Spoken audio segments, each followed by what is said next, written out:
ভাৰতৰ বিভিন্ন ৰাজ্যৰ লগতে অসমত কিছুমান ধুৰন্ধৰ ওলাইছে। বায়ু পানী ইয়াৰ, খাইছে ইয়াৰ, জন্ম হৈছে ইয়াৰ, সমৰ্থন তেওঁলোক পাকিস্তানৰ। তেওঁলোকক জেলত নথৈ তেওঁলোকক পাকিস্তান পঠাই দিব লাগে, ৱাগা বৰ্ডাৰত তেওঁলোকক থৈ আহিব লাগে। আমিনুল ইছলাম যি নামৰ যিগৰাকী বিধায়ক 24 ঘণ্টাৰ ভিতৰত বিধায়ক পদ খাৰিজ কৰিব লাগে। পাকিস্তানী সমৰ্থকক বদৰুদ্দিন আজমল ডাঙৰীয়াই এতিয়াও সদস্য পদৰ পৰা বাহিৰ কৰা নাই। বৰ লাজৰ কথা হৈছে। ভাৰতৰ বিভিন্ন ৰাজ্যৰ লগতে অসমত কিছুমান ধুৰন্ধৰ ওলাইছে। এই ধুৰন্ধৰবিলাকে লিখি আছে গুজব, কোনোবাই আকৌ পাকিস্তানৰ সমৰ্থক হৈছে। দেখিবলৈ পাইছোঁ মহিৰাবাৰীৰ পৰা এজন কৰিছে আৰু ধিঙৰ বিধায়ক আমিনুল ইছলাম ডাঙৰীয়াকো গ্ৰেপ্তাৰ কৰিছে। এতিয়া কথা হ'ল, বায়ু পানী ইয়াৰ, খাইছে ইয়াৰ, জন্ম হৈছে ইয়াৰ, সমৰ্থন তেওঁলোক পাকিস্তানৰ। মই কেন্দ্ৰীয় চৰকাৰ আৰু অসম চৰকাৰক আজিয়েই অনুৰোধ জনাওঁ যে এই ৰাতিটোৰ ভিতৰত তেওঁলোকক জেলত নথৈ তেওঁলোকক পাকিস্তান পঠাই দিব লাগে, ৱাগা বৰ্ডাৰত তেওঁলোকক থৈ আহিব লাগে।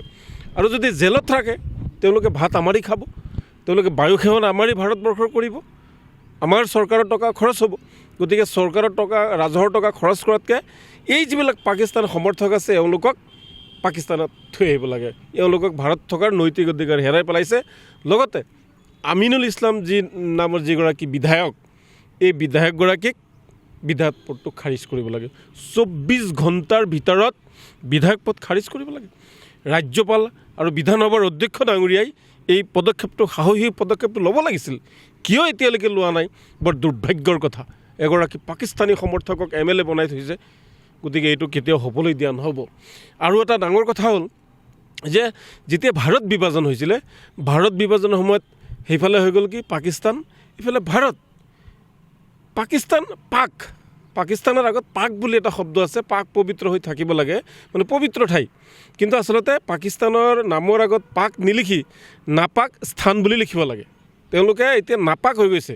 মানুহবিলাক এনেকুৱা উগ্ৰপন্থীক আশ্ৰয় দিয়ে, সন্ত্ৰাসবাদক আশ্ৰয় দিয়ে, সন্ত্ৰাসবাদ সৃষ্টি কৰে, বিভিন্ন ঠাইত তেওঁলোকে যুদ্ধ কৰে, মানুহক মাৰপিট কৰে, অত্যাচাৰ কৰে। সহ্য কৰা নহ'ব। এইবাৰ খেলা হ'ব পাকিস্তানৰ লগত। এইবাৰ খেল আমিও খেলিম। আমি ভাৰত চৰকাৰৰ লগত আছোঁ, প্ৰধানমন্ত্ৰী ডাঙৰীয়াৰ লগত আছোঁ, গৃহমন্ত্ৰী ডাঙৰীয়াৰ লগত আছোঁ। এই ক্ষেত্ৰত আমি ইণ্ডিয়ান আৰ্মি, নেভি, আমি CRPF, BSF সকলোৰে লগত আমি আছোঁ। আমি গাদ্দাৰ নহয়।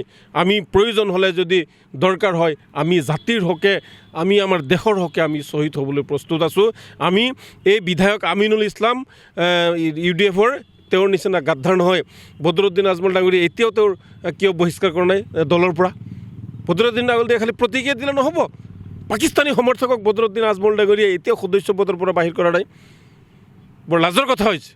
বদৰুদ্দিন আজমল ডাঙৰীয়া, আপোনাকো কৈছোঁ, এওঁক আপুনি সদস্য পদৰ পৰা বহিষ্কাৰ কৰক।